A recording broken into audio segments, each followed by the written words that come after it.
es decir, las paramitas son las perfecciones espirituales en el budismo. Y bueno, yo lo que quisiera en esta sesión es simplemente leerles una introducción y a partir de ahí podemos discutir. Ahora, más adelante, en sesiones a futuro, sí me gustaría discutir, si no todas, tal vez algunas de las, un cierto número de paramitas, específicamente discutirlas, porque desde luego tienen una relevancia primordial en la práctica. Entonces, bien, lo que voy a hacer es, esta introducción desde luego está basada en una obra que se llama Un tratado acerca de las paramitas, y que fue escrito por un maestro de la antigüedad que se llamaba Dhammapala. Este señor Dhammapala no era, aparentemente no era un monje Theravada. Parece ser que ya cuando se escribió esta obra ya habían pasado varias centurias después de la muerte del Buda, y según tengo entendido, este maestro Dhammapala pertenecía al linaje de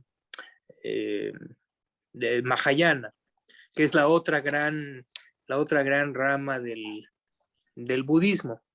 Entonces, no sé si ustedes saben, una de las diferencias fundamentales entre Theravada y Mahayana es que en general el ideal de las escuelas Mahayana es la de lograr la budeidad. Es decir, el ideal para todo practicante es convertirse en un bodhisattva o un bodhisatta. Ese es el vocablo que designa a un aspirante hacia la budeidad, ¿no? Entonces, digamos que por decirlo así, el objetivo es el más alto. Ahora, creo que lo menciono en la introducción esta, pero en la escuela Theravada, el ideal no es tornarse en un Buda, sino el ideal más alto es el del Arahant. ¿Sí? Entonces, voy a discutir un poquito las diferencias entre estos dos tipos de persona. Y entonces podrán darse cuenta de cuál es la diferencia en cuanto a objetivos. Bien, voy a empezar la lectura. Esta es una introducción que escribí en un libro que se llama Dejando atrás el sufrimiento, enseñanzas de los discursos del Buda. Entonces, hice un pequeño resumen básicamente del tratado acerca de las paramitas, y lo que les voy a leer esta noche es la introducción a ese capítulo. Dice, las paramitas o paramis son 10 perfecciones espirituales o cualidades espirituales que todo aspirante a la budeidad o bodhisatta debe emprender, desarrollar y culminar logrando su perfección. El orden en que tradicionalmente se exponen es, empezando con generosidad o dana, virtud, sila, renuncia, nékama, sabiduría, paña, energía, virilla, paciencia, kanti, veracidad, sacha, resolución o determinación, aditana, amor, benevolencia o meta, y finalmente ecuanimidad, upeka. Habiéndolas enumerado, cabe hacer el comentario de que esa es otra diferencia entre las escuelas Theravada y Mahayana. La lista que les acabo de leer de 10 cualidades es la típica de la enumeración que se da en la escuela Theravada. En general, las escuelas Mahayana no enumeran 10 paramitas, sino solamente 6. Entonces, son esas 6 están contenidas dentro de este grupo de los 10, pero no son tantas. Entonces, ahí hay una diferencia, obviamente, doctrinaria, ¿no? En donde Theravada dice que para lograr el fin del desarrollo de las paramitas se tienen que desarrollar en 10 aspectos, mientras que en Mahayana ellos aseguran que solamente se requieren poner atención para su desarrollo y perfección, solamente 6 en número. Entonces es otra diferencia. Luego continúo. La palabra paramita se deriva del vocablo parama o supremo, lo que sugiere el alto rango que se les atribuye. Otro significado posible es derivado de la combinación param e ita, que significa lo que va al más allá, es decir, lo que trasciende.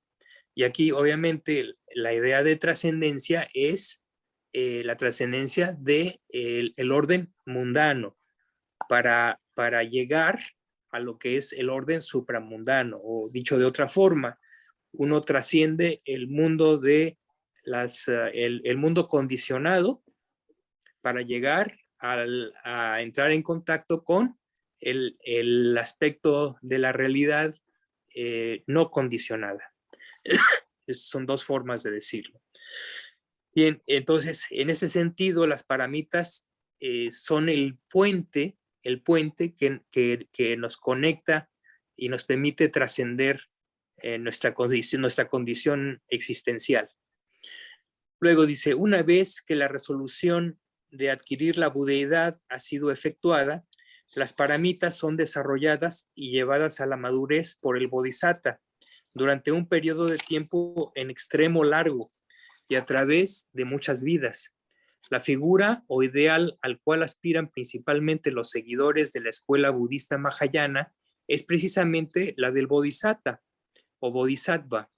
Sin embargo, en escrituras de la escuela vigente más antigua, la Theravada, existe ya mención de las vidas previas del Buda y de la manera en que los bodhisattvas practican las perfecciones. El ideal original tomado por las primeras generaciones de discípulos del Buda y al cual aspiran actualmente los practicantes de la escuela Theravada es el ideal del Arahant. Un Arahant es un santo perfecto en cuanto a liberación, es decir, es una persona capaz de destruir irreversiblemente las 10 cadenas que atan al ser al ciclo de renacimientos, logrando así el objetivo final o nirvana, al cual conducen las enseñanzas de los Budas. Bueno, antes de que yo me refiera a estos encadenamientos, quisiera hacer también el comentario de que aquí simplemente estoy mencionando que se requiere un tiempo sumamente largo para lograr el objetivo del bodhisattva, es decir, de tornarse eventualmente en un Buda. De hecho, en las escrituras Theravada se especifica exactamente cuánto es este tiempo que se requiere, ¿no? Y de hecho, tal como lo dicen las escrituras, para que un bodhisattva logre el estado de budeidad, desde el tiempo en que hace la determinación para convertirse en el futuro en un Buda, hasta el momento en que lo logra, se requieren precisamente los 4 llamados incalculables y 100,000 eones. Entonces, el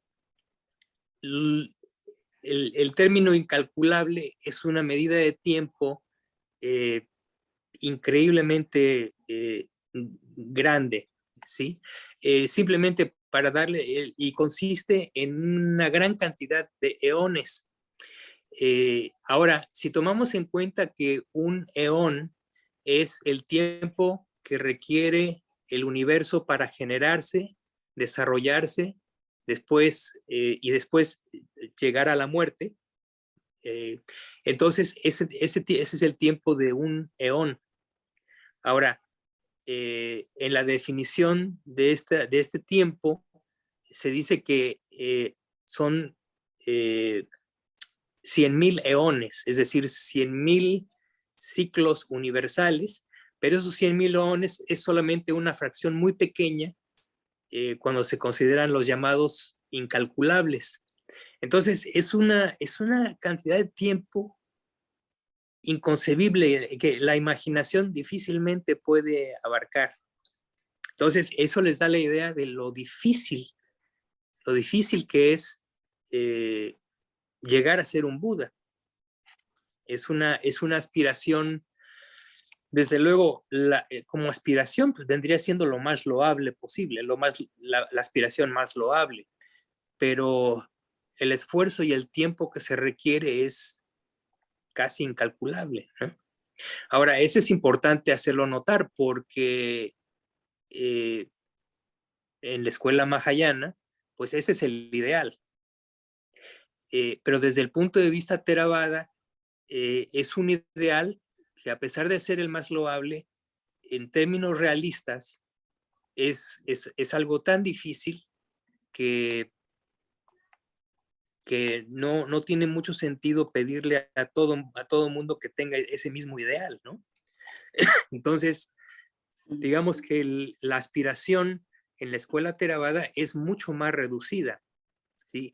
Viene siendo una fracción de este tiempo, vamos, para que una persona se torne en un arahant, se requiere mucho menos tiempo. También es un tiempo fabulosamente grande, pero es una fracción comparada con el tiempo que se requiere para tornarse en un Buda, ¿no? Y en este punto también cabe reflexionar que pues, estas son leyes del Dhamma, ¿no? Estas son cosas que son propias del Dhamma, de la ley superior. Eso mismo nos hace reflexionar en el sentido de que, en un sentido, nosotros como practicantes aquí en el mundo, desde luego podemos tener un ideal muy elevado, tratar de ser, por ejemplo, un arahant, pero uno tiene que ser realista en el sentido de que es algo que toma mucho tiempo y no sabemos exactamente en qué punto nos encontramos. Muy probablemente, hemos sido ya practicantes de las enseñanzas de otros Budas, inclusive, durante mucho tiempo, ¿sí? El hecho de que nos encontramos en este foro, pues ya indica que hay una poderosa carga kármica, ¿sí? Hay una tendencia, hay una inclinación de cada uno de nosotros que nos puede hacer pensar que es muy probable que ya hemos hecho algo de trabajo en el pasado, ¿no? Entonces, pero tomando esa misma consideración, uno tiene entonces que vamos a decir, ver las cosas con la perspectiva adecuada, ¿no? Porque mucha gente a veces se desespera, quisiera progresar mucho más rápido espiritualmente, ¿no? Quisiera lograr las llanas y dominarlas todas, por ejemplo, ¿no? O simplemente la persona se impacienta cuando ve que, por ejemplo, el deseo, la aversión y la ignorancia, pues van cediendo, pero muy lentamente, ¿no? Entonces, uno tiene que entender que esa es una cuestión a largo plazo, ¿no? Es un trabajo de muchas vidas. Ahora, eso no hace descartar la posibilidad de que nos encontremos, digamos, ya en cerca del extremo, cerca del fin de la odisea, pues, de la liberación. Eso es muy posible y, de hecho, en el canon Pali, en las historias que uno lee en las escrituras budistas, se narran infinidad de instancias de personas que logran la iluminación tras escuchar las enseñanzas del Buda y tras practicar un cierto tiempo, ¿no? En una misma vida, ¿no? Entonces, esa posibilidad también no la podemos descartar. Esa es la gran interrogante, ¿no? Para cada persona. Nadie puede decir exactamente en dónde estamos en la escala de desarrollo espiritual, más que un Buda. Solamente un Buda puede establecer exactamente en dónde está cada ser en cuanto a ese desarrollo. Como no tenemos esa capacidad, entonces lo mejor que podemos hacer es practicar tanto y tan bien como podamos. Esa sería la recomendación, ¿no? Porque sí, podemos pensar, relajarnos y decir, bueno, es una cuestión que toma muchísimas vidas, bueno, a lo mejor no termino en esta, ya será para otra. Pero esa actitud también no es muy buena, porque la persona pudiera tener un gran potencial y estar muy cerca de la liberación, y entonces no hace el esfuerzo requerido, ¿no? Ahora, esa es la desventaja de esa postura, ¿no? El otro extremo es apremiarse lo más que se pueda, hacer surgir internamente un sentido de urgencia, sabiendo que la existencia que en la existencia condicionada no hay nada certero. Entonces, como no hay certeza, no sabemos después de morir en dónde vamos a renacer o en qué condición. Entonces pudiéramos renacer como un animal, y ya el Buda ha dicho claramente que es dificilísimo para un animal regresar al plano humano, ¿eh? Es muy, muy difícil. Entonces, en ese otro sentido, ese es el otro extremo, ¿no? En el que hay premura para practicar, hay premura para el desarrollo, ¿no? Entonces, es interesante porque como nosotros como practicantes, a ratos tenemos que ver las cosas, cuando nos desesperamos, tenemos que verlo en la visión larga, por decirlo así, y entonces calmarnos, ¿no? Pero tampoco relajarnos demasiado, porque entonces corremos un cierto peligro, por decirlo así. Entonces, uno mismo tiene que espolearse para intensificar la práctica y el estudio. Entonces, ahí entonces lo que se requiere es una especie de balance entre los dos puntos de vista. Bueno, y voy a continuar con la lectura. Voy a retomar aquí en esta parte del texto. Dice, un arahant es un santo perfecto en cuanto a liberación.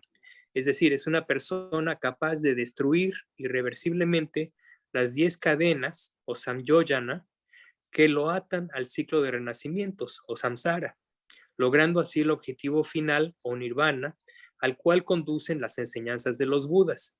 Estas cadenas se dividen en dos grupos: las 5 cadenas inferiores que atan a la existencia sensorial, que son creencia en la propia personalidad, duda con respecto al Buda, Dhamma y Sangha, apego a reglas y rituales, después deseo de satisfacción sensorial, y la quinta es mala voluntad o aversión. Y las 5 cadenas superiores que atan a las existencias superiores, que son el deseo de existencia material sutil, deseo de existencia inmaterial, presunción de igualdad, inferioridad o superioridad espiritual, agitación o intranquilidad mental, y finalmente ignorancia de las 4 nobles verdades en el sentido vivencial. Sí, entonces son de las 10 encadenamientos, 5 son los llamados inferiores y 5 son los llamados superiores. Entonces, los 5 inferiores nos atan a los mundos del deseo sensorial, ¿sí? Es decir, los mundos que son propios de los seres humanos, de las, digamos, de las deidades del mundo sensorial, y los planos de la miseria o planos inferiores, que son el plano animal, el plano de los espíritus hambrientos, el plano de los seres infernales. Bien, esos son esos 5 inferiores. Ya los superiores atan a la persona a los estadios superiores de existencia, que son las dos grandes divisiones, que son las deidades del plano de la materialidad sutil y el plano de la inmaterialidad. ¿Sí? Bien, entonces, estos 10 encadenamientos es algo que el Arahant destruye. Ese es el gran logro del Arahant. Y esa destrucción del apego a estas cosas es lo que significa la liberación o la iluminación. Es una forma de ver la iluminación. Ahora, dice, existe un tercer tipo de condición a la cual es posible aspirar. Esta es la iluminación lograda por el llamado Pacheka Buda o ser iluminado en forma independiente.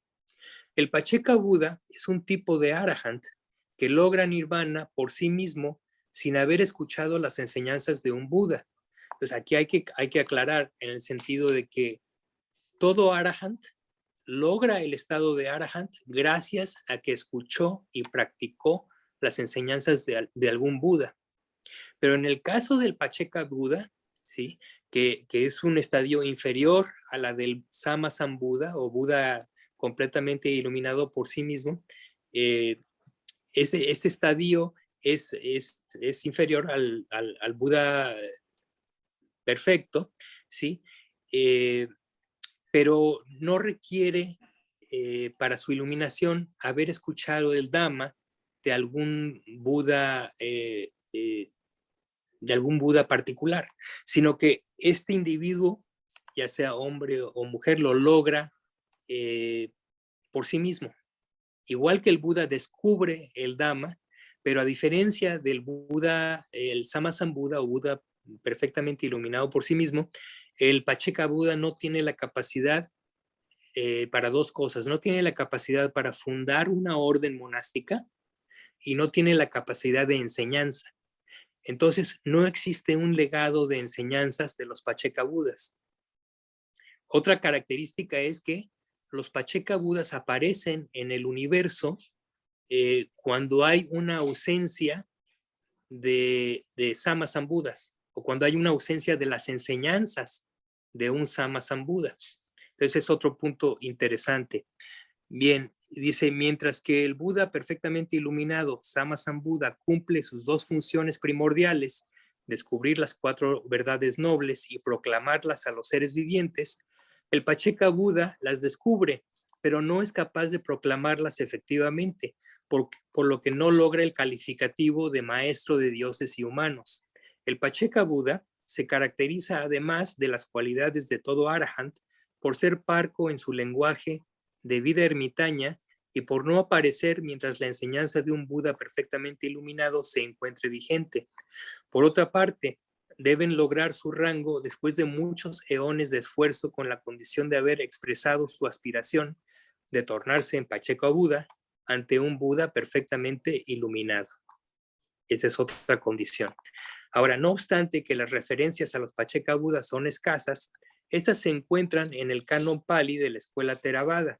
Es interesante notar que en el canon Pali no existe referencia de discípulos directos del Buda Sakyamuni expresando su aspiración a la Pacheka budeidad o bien a la perfecta budeidad. En la compilación masiva de enseñanzas que constituye el canon Pali y sus comentarios se encuentra difundida en forma extensa el imperativo unívoco para todo discípulo de abocarse a lograr el estado de Arahant. Entonces, esto es muy interesante porque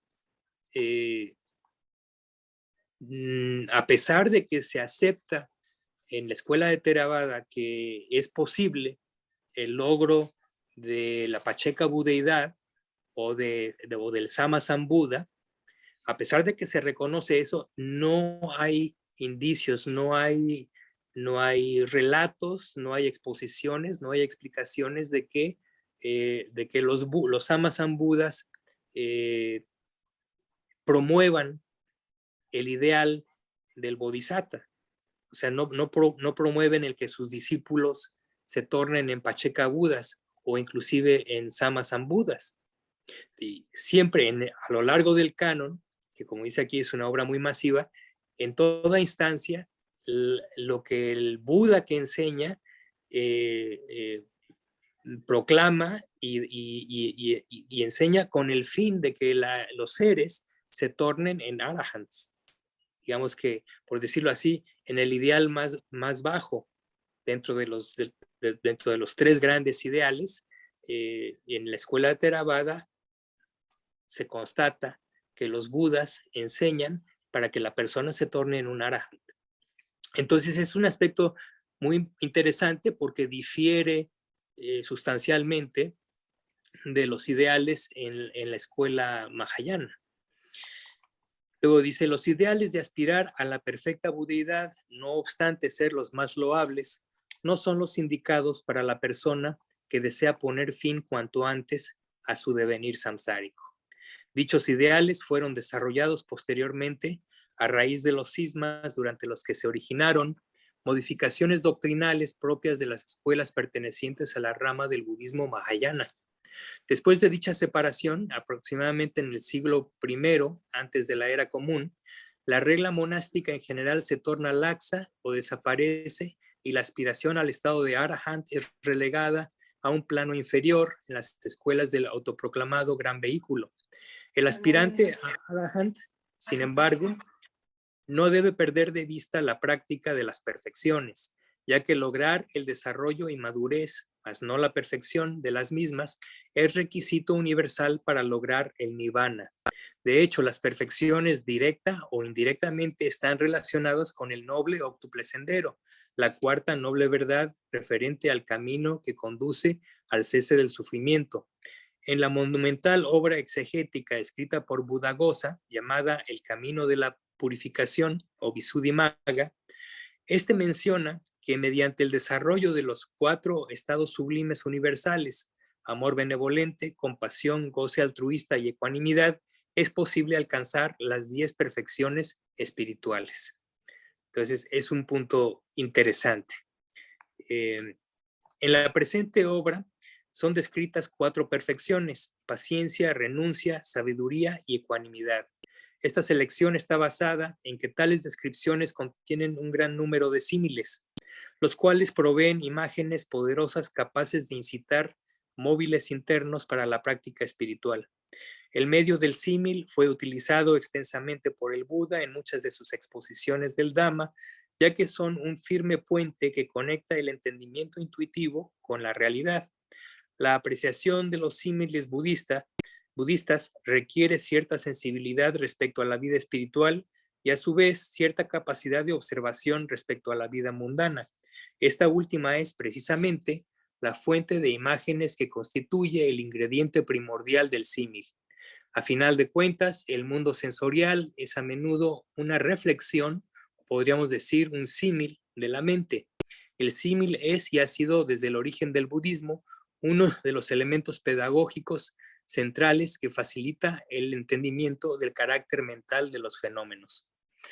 Bien, entonces eso concluye esta breve introducción a las paramitas y nos provee de ese gran contexto, ¿no? El contexto de las paramitas en el marco de la liberación, de la iluminación, ¿no? Y se nos explica cuáles son las tres grandes posibilidades, ¿no? Las 3 grandes aspiraciones. Entonces, no sé si tengan alguna pregunta o comentario.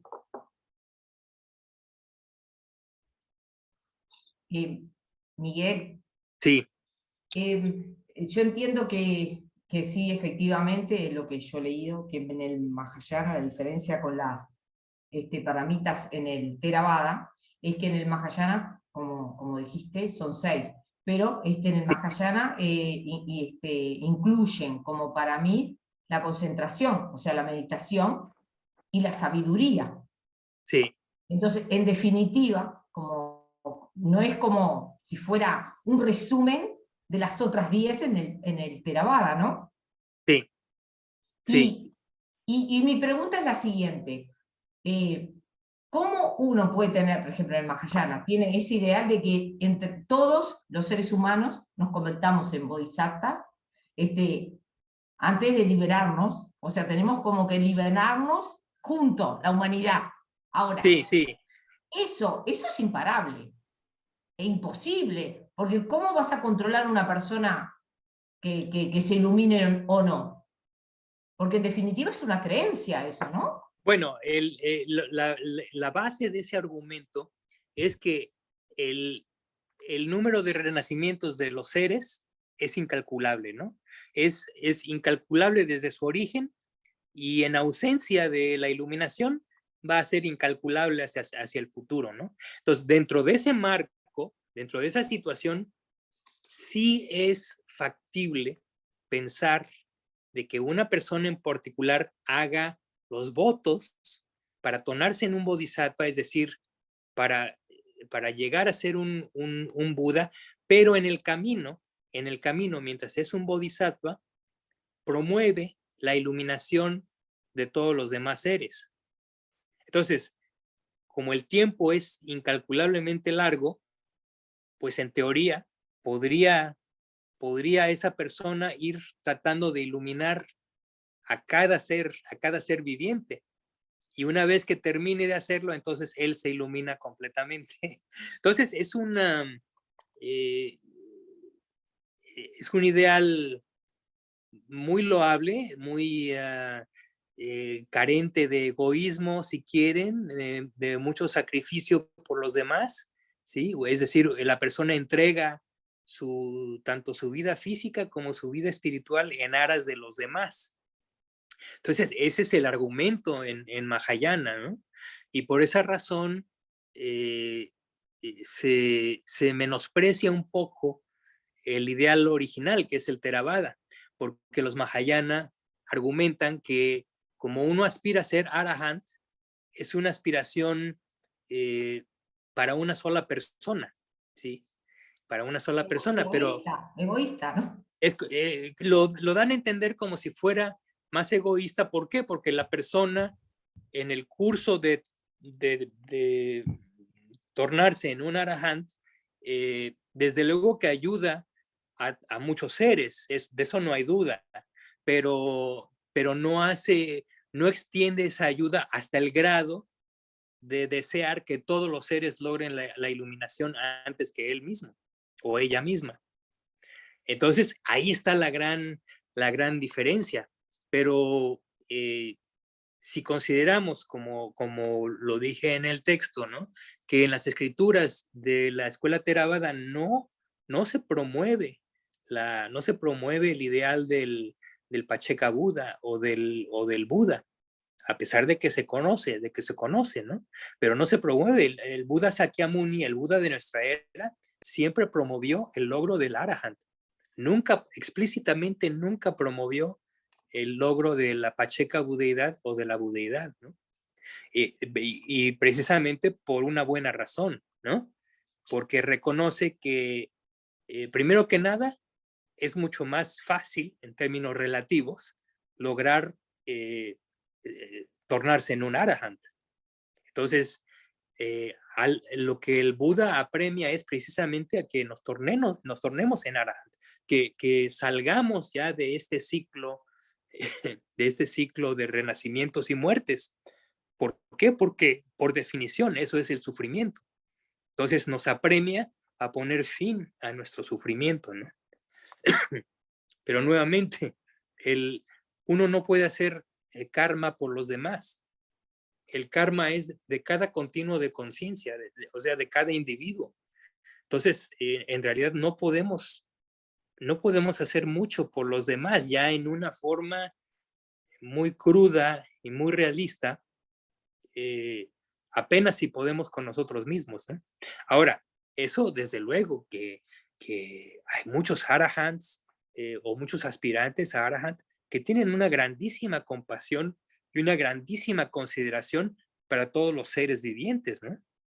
Entonces, no quiere decir que sean egoístas en el sentido que nosotros entendemos, ¿no? Sino que podríamos decir que tienen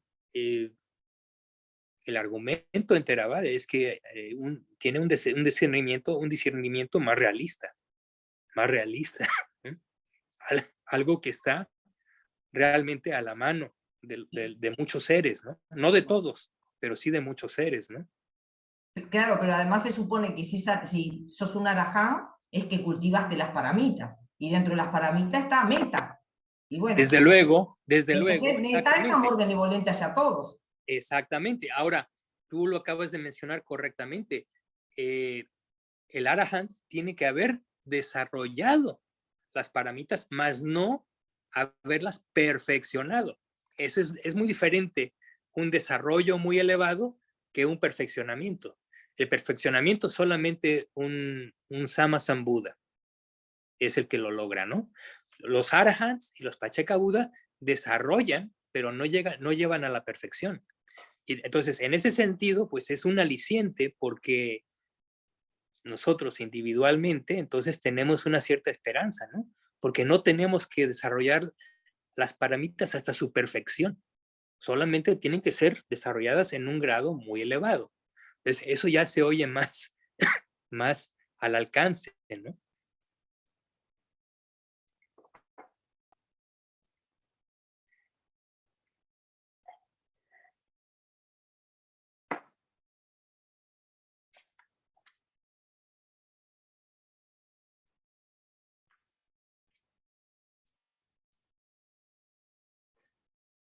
Sí, es una situación es una situación interesante.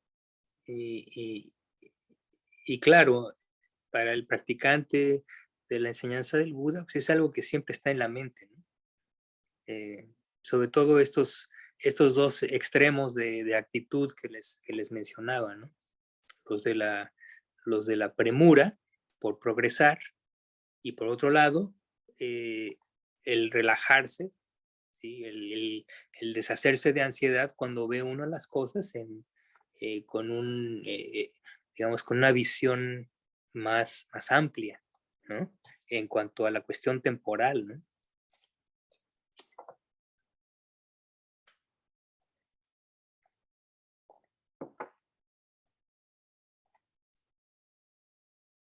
Ahora, por ejemplo, tú mencionaste, Soledad, que en el Mahayana, efectivamente, una de las paramitas que no se encuentra en la lista de Theravada es la concentración. Mm. Pero acertadamente también mencionaste que en la lista Theravada se encuentra el amor benevolente. Ahora, el amor benevolente, cuando es practicado propiamente, correctamente, es a nivel de alta concentración. Claro. Entonces como que ya queda implícito el desarrollo de concentración, porque no puede desarrollarse meta en un alto grado si la concentración no se ha desarrollado en un alto grado. Entonces ya está implícito.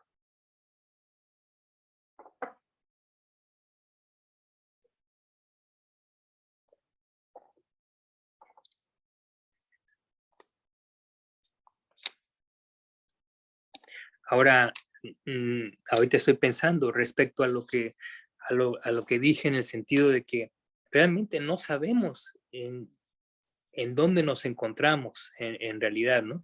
Hay tantas historias en el canon Pali de personajes que no daban ningún indicio de desarrollo espiritual, inclusive. Acabo de leer una historia del Dhammapada que relata el caso eh,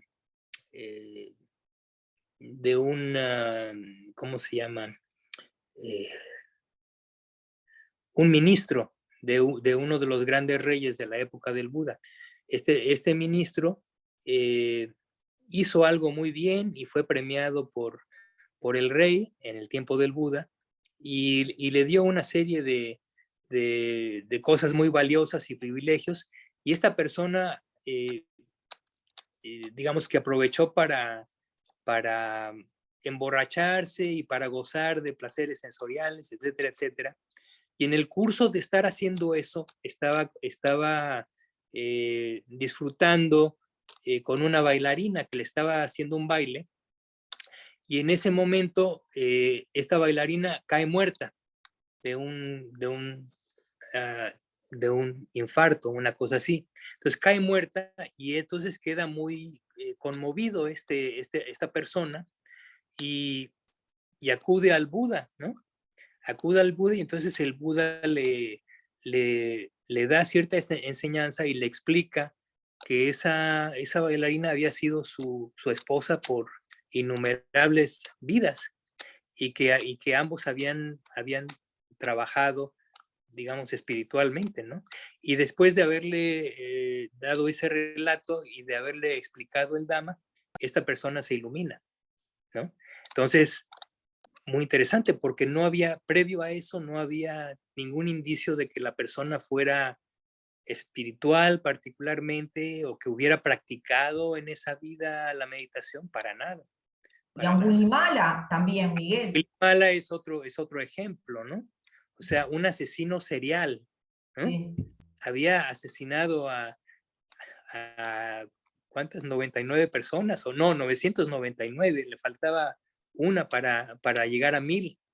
Entonces, imagínense, a pesar de eso, la persona se torna en un arahant, ¿no? Después de haber, porque, digamos, asesinar a un ser humano es un karma pesadísimo, negativo, ¿no? Entonces, pero entonces imagínense cuál habría sido el karma de reserva que tenía esta persona para que después de haber asesinado a 999 personas, logra el estado de Arahant. Entonces, la diferencia en escala es monumental, ¿no? Entonces, es otro buen ejemplo de que uno no debe perder la esperanza si uno siente que no lo puede lograr en esta vida. O sea, no es un pensamiento sabio pensar eso, ¿no? Uno tiene que conceder todas las posibilidades, ¿no? Y simplemente no pensar mucho en eso y abocarse a practicar. Es lo mejor que podemos hacer, ¿no?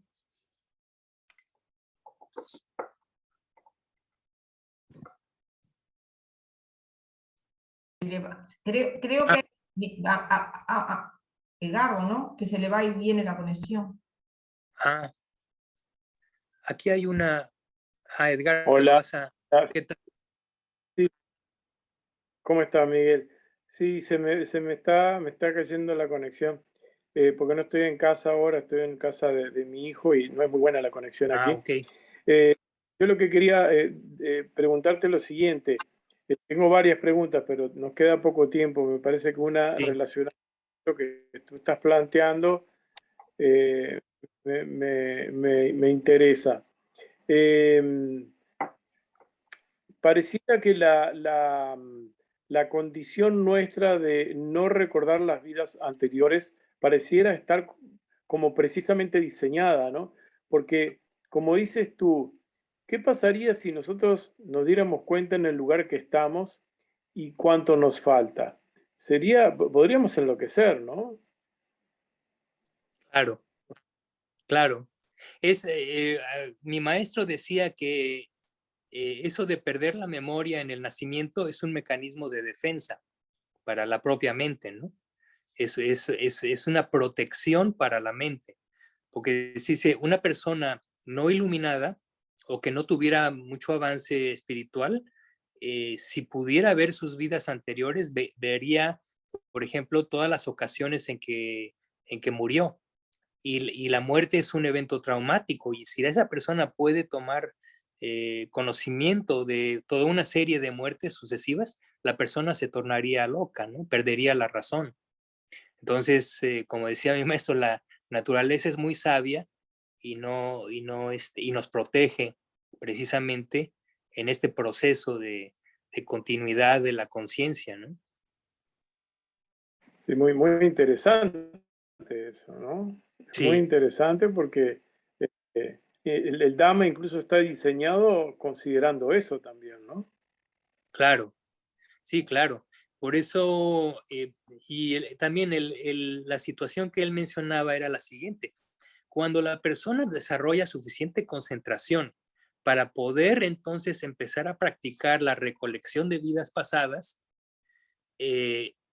es tanta la calma, es tanta la ecuanimidad de la mente, que esa misma calma y ecuanimidad en los estados superiores de concentración le da estabilidad cuando ve la realidad de las vidas anteriores. Es decir, la persona empieza a recordar cómo murió en vidas sucesivas hacia atrás, pero el efecto no es el de una persona ordinaria. Su mente tiene el grado máximo posible de ecuanimidad. Entonces no se va a alterar al atestiguar esa serie de eventos traumáticos, sino que la mente es capaz de absorberlo. Entonces esto es muy lógico, ¿no? En el sentido de que... Ahora, uno solo ve esa circunstancia cuando recolecta todas estas experiencias en las vidas anteriores, o también percibe o infiere el tipo de karma que desarrolló, es decir, las acciones al menos las más relevantes, ¿no? Sí, son dos poderes diferentes, ¿no?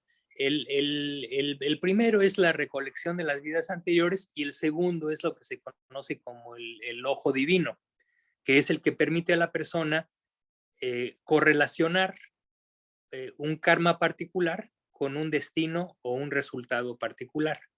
Entonces son dos cosas diferentes, pero en cierta forma relacionadas, ¿no? Ahora, eso sería muy provechoso para saber uno cuál es la paramita en la que uno está dando Que vida falta tras. desarrollar. Claro, sí, sería muy provechoso. Ahora, hay otra cuestión que si una persona X desarrolla concentración y enfoca su mente hacia la recolección de vidas anteriores, su capacidad, tanto cuantitativa como cualitativa, es diferente para cada persona, ¿no? O sea, cuantitativa en el sentido de cuántas vidas anteriores puede ver hacia atrás. Y cualitativa es con qué grado de detalle puede ver cada una de estas vidas. ¿Por qué? Porque a veces sucede que la persona desarrolla mucha concentración, entrena, por ejemplo, varios años hacia tratar de recordar las vidas anteriores, pero lo que logra es, por ejemplo, solamente una remembranza de alguna impresión sensorial particular, por ejemplo. Por ejemplo, un estado de ánimo particular, una impresión visual o olfativa que la persona sabe que no es propia de la vida presente. Entonces, tiene un grado de recolección, pero mínimo. No puede reconocer realmente cuál era su género o en dónde vivió, ¿sí? Pero sí puede recordar, como si dijéramos lo que llamamos un déjà vu, ¿no? Una recolección parcial, muy limitada, pero muy específica, ¿no? Entonces, eso a veces puede suceder en el practicante, ¿no? Y cuando sucede, pues desde luego que es un gran, es un hito, es una pauta muy importante para la práctica de ese individuo, ¿no? Entonces, nuevamente, no deberíamos, podemos aspirar a lograr la concentración y podríamos ejercitarnos en tratar de recordar vidas anteriores y si logramos, aunque sea un poco, pues eso ya eso da una seguridad tremenda, porque entonces la persona confirma ciertos aspectos del Dhamma que son fundamentales, ¿no? Como el renacimiento, ¿no? Ahora, se puede dar esta experiencia, puede darse de manera fortuita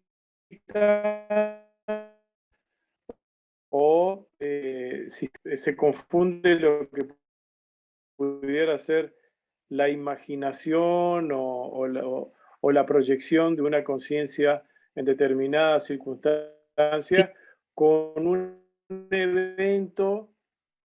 claro. Sí, esa es una muy buena Por pregunta, ejemplo, muy yo he buena pregunta. leído algunos se está cortando, pero voy a tratar de comentar ese aspecto. Efectivamente, podríamos decir que hay dos posibilidades, ¿no? Una, que la persona con un estado de conciencia ordinario tenga una recolección. El problema de esa situación es que la persona no puede confiar en esa percepción. Por el hecho simplemente de que la conciencia ordinaria es muy superficial, está muy limitada. Entonces, y por una cuestión de probabilidad, sería baja esa probabilidad de que esa percepción no fuera una mera fabricación de la propia mente. La segunda situación es aquella en que la persona logra la cuarta llana. Si la persona logra la cuarta llana, lo sabe, y tomando eso como base, hace la recolección. Entonces, esa persona está plenamente consciente de que esa recolección está sucediendo con una mente completamente libre de impedimentos. Han sido completamente suprimidos. Entonces, el poder de esa mente es inconcebible. Entonces, la percepción es muchísimo más confiable, ¿no? Esa es la diferencia. Claro, claro. Perdón, me fui un poco del tema. Lo que pasa es que me parecía esto de poder conectar una cosa con la percepción acerca de cuáles son las paramitas pendientes o cuáles son las paramitas fuertes. Claro, sí. Sí, efectivamente. Para muchos practicantes, el logro de esa recolección de vidas anteriores puede ser extremadamente útil en ese sentido, porque la persona puede analizar, por ejemplo, cuáles han sido sus tendencias malsanas en las últimas vidas, por ejemplo, y hacer una corrección y entonces incrementar su energía en una dirección particular de desarrollo, ¿no? Que percibe a través de esta capacidad como deficiente, ¿no? Claro, claro. Por eso, nuevamente, en Theravada, el Buda no hizo demasiado énfasis en que las practicantes lograran los superpoderes, ¿no? A través de la concentración, pero también se da a entender en el canon que pueden ser algo muy útil. Cuando son bien dirigidos, pueden tener una gran utilidad, tanto para el desarrollo propio como para la capacidad de enseñanza, ¿no? Ahora, en cuanto a la relación paramitas, concentración, paramitas, introspección, ¿cuáles son, por ejemplo, porque uno puede desarrollar paramitas con un propósito introspectivo también, ¿no? Es Sí, decir, claro. y que yo creo que más bien en el Theravada, como dices tú, la tendencia es más por ahí, porque eso acelera el proceso de iluminación, ¿no? Claro, así es. Sí, por eso el enfoque de las paramitas en Theravada es diferente que el sentido Mahayana. ¿Sí? Entonces, el Mahayana lo toma con calma, en el sentido de que se tiene que llegar hasta la perfección, ¿no? Y Claro, en Theravada no. hay urgencia. Hay una urgencia, sí. Sí, esa es una gran diferencia. Aquí Porque, perdón, había unos comentarios aquí. No encuentro el botón.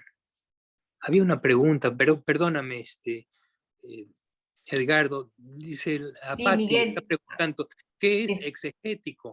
Exegético se refiere a los comentarios al canon, ¿sí? Son los comentarios que son obras literarias postcanónicas. Lo dice, ¿qué aspectos lo hace perfectamente iluminado? Es haber erradicado los 3 venenos, haber perfeccionado las 10 paramitas. Sí, efectivamente, esas son dos denominaciones del perfectamente iluminado, pero hay que añadir que el perfectamente iluminado cumple completamente 2 funciones. La primera, descubrir la verdad, descubrir las 4 verdades nobles, y la segunda, enseñarlas, ¿sí? Entonces, eso solamente el Buda perfectamente iluminado. El Arahant y el Pacheka Buda no logran ese grado de desarrollo, no tienen la capacidad de fundar una orden y no tienen la capacidad de enseñanza de un Buda completamente iluminado.